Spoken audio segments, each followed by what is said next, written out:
The history of China is generally presented according to the dynasty to which the period's ancient rulers belonged. From its inauguration in around 2070 BC to the abdication of its last emperor in 1912, China was ruled by a series of 13 successive dynasties.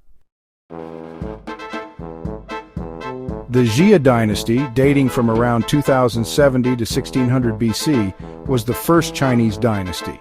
It was founded by the legendary Yu the Great, who lived from about 2123 to 2025 BC, and is known for developing a flood control technique that stopped the Great Flood that ravaged farmers' crops for generations. There is honestly a severe lack of documented evidence about this dynasty, and therefore very little is known about the Xia period. Most scholars believe that stories about it were spoken rather than written. It is not until the Zhou dynasty, about 554 years later, that we see written recordings of this first Chinese dynasty. For this reason, some scholars believe it to be mythical or quasi-legendary. The Shang dynasty, which ruled from around 1600 to 1050 BC, is the earliest recorded Chinese dynasty supported by archaeological evidence. 31 kings ruled much of the area along the Yellow River.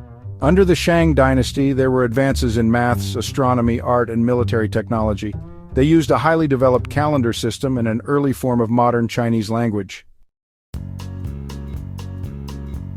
The Zhou dynasty, lasting from about 1046 to 256 BC, was the longest dynasty in the history of China, ruling the region for almost 8 centuries. Under the Zhous, culture flourished and civilization spread. Writing was codified, coinage was developed, and chopsticks came into use. Chinese philosophy blossomed with the birth of the philosophical schools of Confucianism, Taoism, and Mohism. The dynasty saw some of the greatest Chinese philosophers and poets, including Lao Tzu, Tao Qian, Confucius, Mencius Moti, and the military strategist Sun Tzu. So the Zhous also developed the mandate of heaven. This was a concept that, was used to justify the rule of kings who were believed to have been blessed by the gods. The dynasty eventually came to an end with the Warring States period, which lasted from 476 to 221 BC. During this time, various city-states battled each other, basically establishing themselves as independent feudal entities. And, they were finally consolidated by Qin Shi Huangdi, who was a pretty brutal ruler and actually became the first emperor of a unified China. The Qin dynasty, which lasted from 221 to 206 BC, really marked the beginning of the Chinese Empire. During Qin Shi Huangdi's reign, China was greatly expanded to cover the Ye lands of Hunan and Guangdong. And although the dynasty was short-lived, this period saw some really ambitious public works projects, including the unification of state walls into a single Great Wall. It saw the development of a standardized form of currency, a uniform system of writing, and a legal code.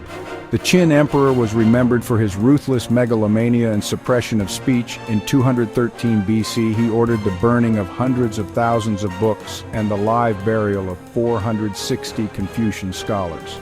He was also responsible for building a city-sized mausoleum for himself, guarded by the life-size terracotta army of more than 8,000 life-size soldiers, 130 chariots with 520 horses and 150 cavalry horses. The Han Dynasty, from 206 BCE to 220 AD, was known as a golden age in Chinese history, with a prolonged period of stability and prosperity.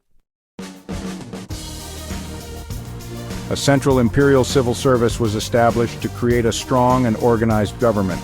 China's territory was extended to most of the China proper.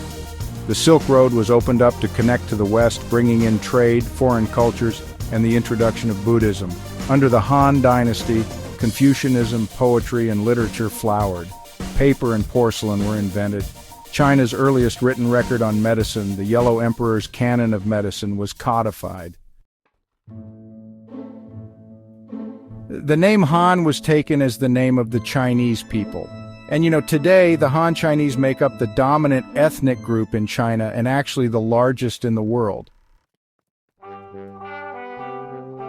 Six Dynasties period. So the three kingdoms from 220 to 265, the Jin Dynasty from 265 to 420, and the period of the Northern and Southern Dynasties from 386 to 589. Six Dynasties is the collective term for the six successive Han-ruled dynasties during this turbulent period.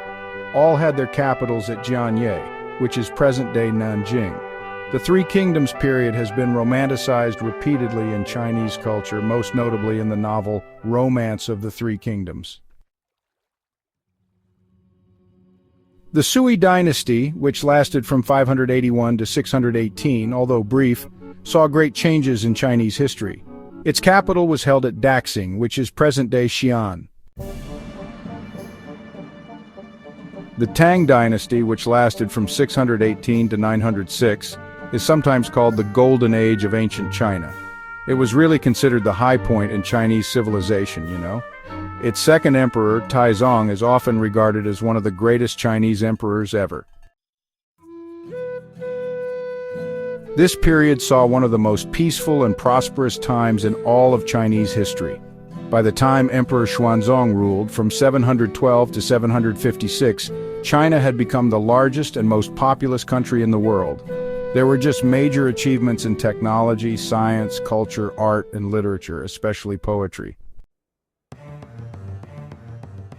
The Tang dynasty also saw the rise of the only female monarch in the history of China, Empress Wu Zetian, who lived from 624 to 705. Wu organized a secret police force and spies throughout the country, which made her one of the most effective yet surprisingly popular monarchs in Chinese history. The Five Dynasties period and the 10 kingdoms from 907 to 960 marked about 50 years between the fall of the Tang dynasty and the rise of the Song dynasty, and these years were, well, really dominated by internal strife and chaos. In northern China, 5 would-be dynasties followed one another in quick succession. Meanwhile, during the same period, 10 different regimes controlled separate regions of southern China. Despite all this political turmoil, some key developments actually took place. For example, the printing of books, which had started back in the Tang dynasty, now became much more popular. The Song dynasty, which lasted from 960 to 1279, saw the reunification of China under Emperor Taizu. The Yuan dynasty from 1279 to 1368 was established by the Mongols and ruled by Kublai Khan, who was actually the grandson of Genghis Khan. So Khan was actually the first non-Chinese ruler to take over the entire country. Yuan China became, the most important part of this vast Mongol empire, which stretched all the way from the Caspian Sea to the Korean Peninsula. And Khan even created a new capital city called Xanadu, or Chengdu, in Inner Mongolia. The main center of the Mongol Empire was eventually moved to Daidu, which is present-day Beijing. But you see, the Mongols' reign in China finally came to an end after a series of famines, plagues, floods, and peasant uprisings. Ming Dynasty, from 1368 to 1644. During this period, the Ming Dynasty saw a huge growth in China's population and honestly just a lot of general economic prosperity. So during this remarkable era, it also saw the construction of the Forbidden City, which became the imperial residence in Beijing. And the period is also known for its blue and white Ming porcelains. The Qing dynasty, which lasted from 1644 to 1912, was the last imperial dynasty in China. It was eventually succeeded by the Republic of China in 1912. The Qing were actually made up of ethnic Manchus from the northern Chinese region of Manchuria. Interestingly, the Qing dynasty was the 5th largest empire in world history. However, by the early 20th century, its rulers were really weakened by rural unrest, aggressive foreign powers, and, military weakness. During the 1800s, Qing China faced attacks from Britain, France, Russia, Germany, and Japan. The Opium Wars, which took place from 1839 to 42 and then again from 1856 to 60, ended with Hong Kong ceding to Britain and the humiliating defeat of the Chinese army. On February 12, 1912, 6-year-old Puyi, the last emperor of China, abdicated. This event brought an end to the 1,000-year imperial rule of China and marked the beginning of republic and socialist rule.